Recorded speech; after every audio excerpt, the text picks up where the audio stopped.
demandé de venir avec des vêtements de 3 couleurs différentes. Le rouge, ça vous inspire quoi? Le feu, la chaleur, très bien. Donc vous représenterez le rayonnement infrarouge. Le rayonnement infrarouge, il est mis par qui? Suite à quoi, du coup? Le soleil. Alors, le soleil, il émet un rayonnement dans de nombreuses longueurs d'onde, pas que l'infrarouge, mais on a dit que les corps qui étaient chauffés allaient émettre en retour des infrarouges. Donc là, en l'occurrence, qui est-ce qui est chauffé et qui émet des infrarouges? Nous, le sol. La planète Terre, nous aussi a fortiori quand il y a du soleil, c'est vrai. Mais donc, vous allez être les rayonnements infrarouges, vous allez partir de la Terre et vous allez tâcher de rejoindre, jusqu'au soleil ça va être compliqué, mais de rejoindre l'espace, tout à fait. Sauf que vous avez dit, entre l'espace et la Terre, il y a une enveloppe gazeuse qui s'appelle, et qui contient notamment des gaz, notamment des gaz à effet de serre. Les gaz à effet de serre vont tâcher de vous retenir, de vous empêcher de passer. Donc, quand les gaz à effet de serre qui seront en bleu vous auront attrapé, vous devrez faire demi-tour et regagner la Terre. Vous devrez compter 5 secondes. 1, 2, 3, 4, 5, avant de tâcher de repartir vers l'espace.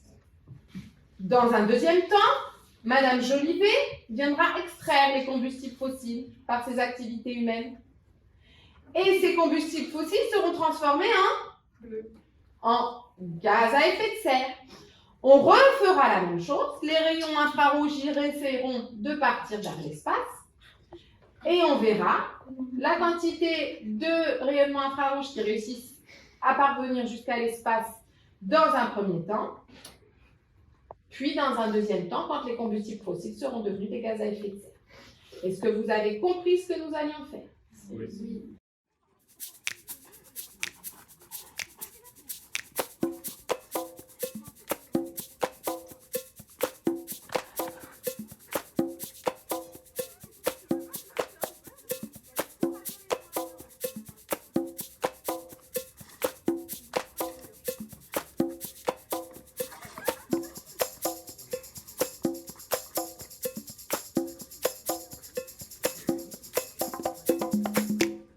Les 2 minutes sont passées. Combien y a-t-il de rayonnements infrarouges qui ont réussi à parvenir dans l'espace?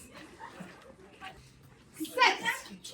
Je suis un habitant de la Terre et je viens extraire, je vais utiliser les combustibles fossiles. Allez, les combustibles fossiles se transforment. On y va. Et vous allez donc changer de place. Comment a varié la quantité de gaz à effet de serre? Significatif. C'est parti.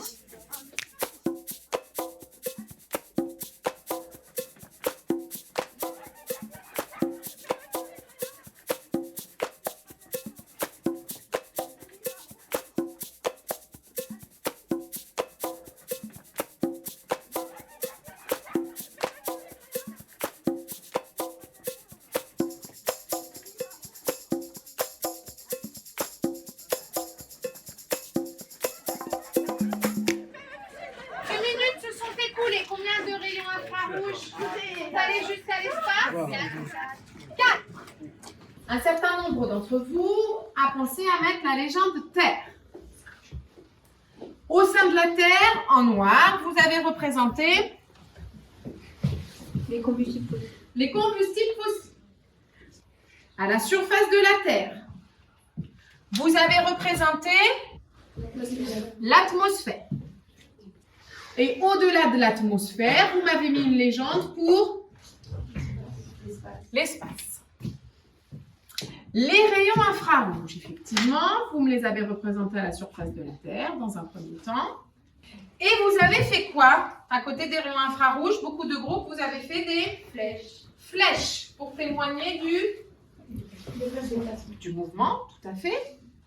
Puisque vous avez rédigé pour certains que il essaye d'aller où ce rayonnement infrarouge? C'est sans compter sur le troisième acteur que vous avez représenté, à savoir... Et donc, ces gaz à effet de serre, que font-ils au niveau de l'atmosphère? Ils se déplacent, puis ils attrapent, ils capturent une partie des rayons infrarouges et ils les renvoient vers la Terre. vers la Terre. Tout à fait. Alors, selon les groupes, vous avez fait un schéma avant, comme ça, et un schéma après, avec moins de combustible fossile, beaucoup plus de gaz à effet de serre. Ou bien vous avez fait des petites phrases explicatives qui expliquaient l'avant-après.